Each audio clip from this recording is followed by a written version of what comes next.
Përshëndetje zonja dhe zotrin, ky është edicioni qendror këtu në ekranin e kanalit 7, ndër të tjera do të ndiqni. Vion rinumërimi i votave për partitë dhe kandidatët në qarkun e Tiranës. Dy partitë më dha rezultojnë me humbje të votave, por pas një ndikim në rezultat. Debate për drejtësinë në komunitetin e stabilizimit asociimit Shqipëri BE. PS mbështet reformën ndërsa PD thotë se ajo sjell kolaps të sistemit. 28.000 nxënës të klasave të 9 nisin provimet e lirimit. Testi i parë ishte ai gjuhës shqipe që do pasohet me matematikën në 25 qershor.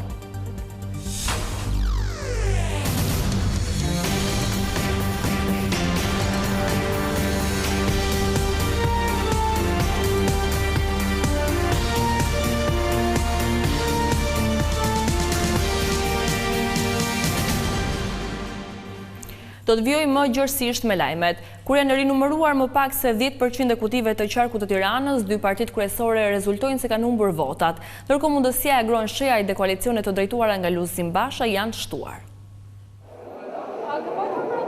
Vion puna prej 2 ditësh për rinumërimin e 1282 kutive të të gjithë qarkut të Tiranës, përfshirë subjektet dhe kandidatët për deputet. Në një prononcim për mediat antari KAS Ledi Braho, i cilësoi provat e gjetura deri në këtë pikë rinumërimi si gabime njerëzore dhe pa shumë ndryshime në rezultat. Kur ka pasur vota që kanë qenë diskutueshme, gjithmonë janë zgjidhur me vendimarrjet KAS-it për rastin kur kanë qenë të vlefshme, pa vlefshme apo vota që kanë qenë diskutueshme për kandidatit. Që nuk ka asnjë lloj merite diskutimi për transparencën në këtë proces. Procesi është vetëm fillimi dhe veta, janë numëruar më pak se 10% kutive. Nëse vijmë do shohim tillërsime votash që janë masive nga i njëjti grup numërimi, pastaj nuk mund të themi dot më që janë gabime njerëzore, por që janë të qëllimshme. Deri tani nuk kemi pasur asnjë rast tjetër. Në faqen zyrtare të KQZ-s për rreth mbi 102 kuti të rinumëruara, rezulton se Partia Socialiste ka humbur rreth 46 vota, ndërsa Partia Demokratike 43 vota. Në tabel paraqitet e kundërta e forcave të mëdha për subjektet e reja politike, pasi Partia Mundësia e Groan Shehajit ka rifituar 2 vota, ndërsa koalicioni Euroatlantik Lulzim Bashës 5 vota.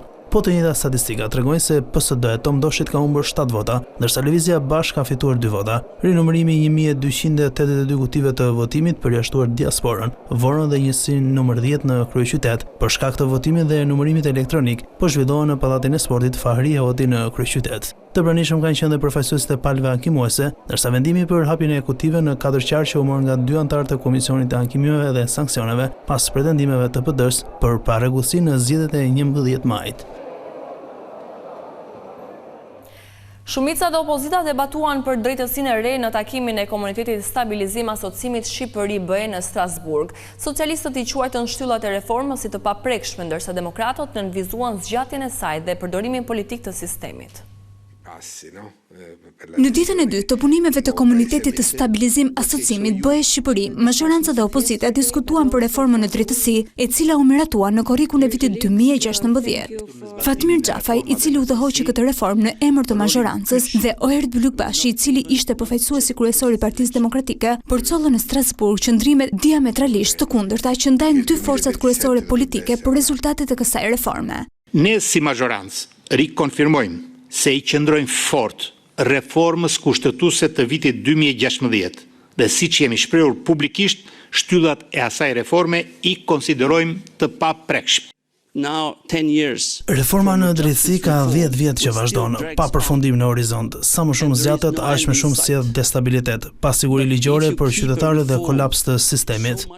Kundër reformës në drejtësi foli edhe eurodeputeti Fredi Beleri, i cili deklaroi se qeveria ka kapur sistemin e drejtësisë. Qeveria përmes prokurorisë ka ushtruar presion mbi kundërshtarët politik.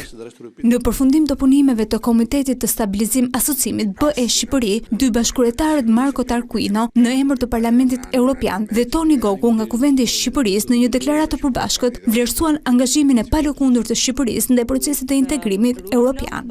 Komiteti i Stabilizim Asociimit gjithashtu vlerësoi faktin se Shqipëria, si vendi i parë kandidat që ka nisur negociatat me metodologjinë e re të zgjerimit, ka ndërmarrë hapa të rëndësishëm në zbatimin e reformave kyçe. Në kuadër të 70 vjetorit të konferencës historike të Mesinës dhe Taorminës, Ministri i Jashtëm Ilia Sani mori pjesë në ministerialin organizuar me homologët nga vendet anëtare dhe kandidatët për BE, ku diskutuar rreth unionit në një kontekst të ri gjeopolitik. Gjatë fjalës së tij, Hasani nënvizoi se kjo datë nuk duhet vetëm rikujtuar, por duhet të ringjallur me ambicin e saj, pasi procesi është një zgjedhje strategjike për paqen. Hasani vlerësoi se integrimi është një proces që po arrihet duke hapur grup kapituj dhe se Evropa nuk është e plot pa Ballkanin. Konferenca e Mesinës dhe Taorminës në vitin 1955 u bë gur themeli për krijimin e traktateve të Romës dhe më pas të vetë Bashkimit Evropian. Kreu Demokrat Sali Berisha i është rikthyer akuzave ndaj mazhorancës, këtë herë duke sulmuar kandidatin socialist Arkend Balla që fitoi në 11 maj. Sipas tij, ai ka punuar në bizneset që kontrollohen nga klani Troplini në Durrës. Pas 4 ditë mungese, kryetari i Partisë Demokratike Sali Berisha ju rikthye komunikimit me gazetarët për të denoncuar procesin zgjedhor të 11 majit. Kisha një gjendje virale e cila kaloi pa asnjë ndërlikim të veçantë. Berisha u fokusua tek një nga deputetët më të votuar të Partisë Socialiste në 11 maj, Arkend Balla, i cili sipas kryetarit të Partisë Demokratike është mbështetur nga banda e Troplinëve në Durrës. Berisha vuri ndukje se vetë Arkend Balla në deklaratën e tij të pasurisë sqaron se ka punuar për 2 vite në kompaninë Nisatel. Kjo kompani, sipas Berishës, zoturohet nga Sadriti Danaj. Sadriti është vllau i Nexhmedinit dhe Vexhi Danaj. Nexhmedin Danaj, pas një hetimi 5 vjeçar të antimafjes italiane, është akuzuar për trafik ndërkombëtar droge në bashkëpunim me shtetasin Elvis Doçi apo Visi i Pojës. I punësuari Arkend Balla në këto kompani nuk është pra rastësisht deputeti më i votuar, sepse është deputeti më i investuar i klanit Troplini. Sali Berisha komentoi edhe rinumërimin e votave, duke risjellë në vëmendje se ky është një proces në të cilin PD mbështeti kërkesën e kandidatëve të saj për transparencë. Për Partinë Demokratike vota ka vdekur pa hyrë në kuti. Akt të shëmtuara të krijuara të gjitha janë të paraprogatitura. Deri tani betejë e Partisë Demokratike për të shpallur të pavlefshme zgjedhjet e 11 majit është rrëzuar nga KAS dhe Kolegji Zgjedhor për 4 qarqe të vendit.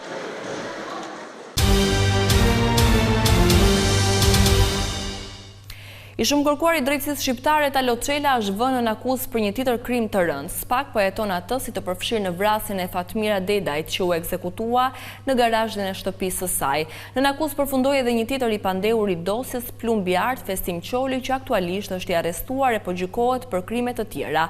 Në bashkëpunim ata akuzohen si autor të vrasjes së të ëmës Elvis Dedajt, e cila kërkonte informacione në prokurori për ekzekutimin e të birit. Fatmira Dedajt dyshonte se djali i saj ishte vrar pikërisht nga Talo Çela, ndaj ky i fundit sipas organit të akuzës mori hak. Zbarja e ngjarjes u bë nga bashkëpunëtori i drejtësisë Nureddin Dumani, që ka deklaruar se ishte shofer ndërsa Talo Çela ekzekutor. Dumani thotë se pasi e vrau, Çela i mori edhe parat Fatmira Dedajt që krimin ta bënte të dukej si grabitje. Talo Çela kërkohet nga SPAK prej maj të vitit 2022, por deri më tani nuk është gjendur vendodhja e tij. Prokuroria e posaçme ka mbyllur hetime dhe ka dërguar për gjykim 6 zyrtar të autoritetit rrugor për shkelje të barazisë në tendera. Arbër Troka, Miranda Shkurti, Nikolaj Mihali, Almir Hoxhaj, Erjon Zemanaj dhe Admir Pahumi akuzohen nga SPAK se kanë shkelur ligjerin në tenderin me vlerë 22 milion euro për rehabilitimit e segmentit rrugor mbi kalimi i pallatit me shigjeta rreth rrotullimi Shqiponja.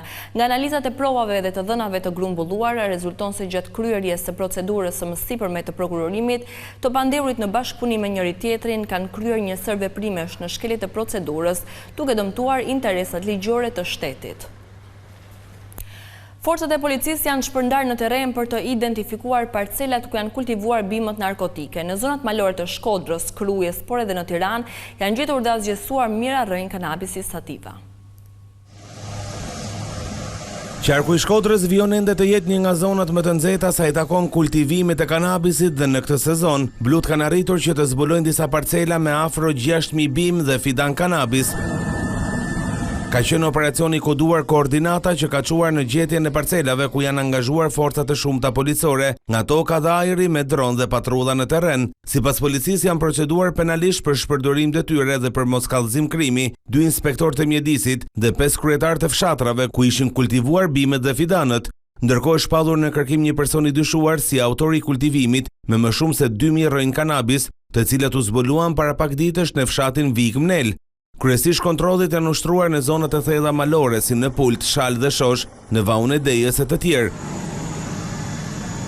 Edhe policia e Tiranës ka arritur që të zbulojë në fshatin Zgërdesh të Krujës 11 parcela në të cilat ishin kultivuar 591 bim të dyshuara narkotike kanabis sativa. Pas këtij operacioni blut arrestuan 3 persona, 2 prej tyre vëllezër.